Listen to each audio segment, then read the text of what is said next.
So yun guys, matungo tayo dun sa tower na yun.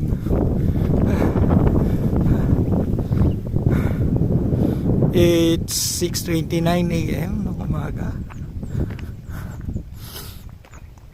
So ilang kilometers pa bago ang ang Mount Batulaw.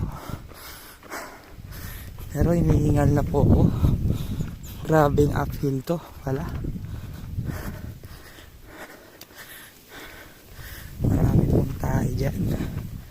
Ingat, baka matapakan.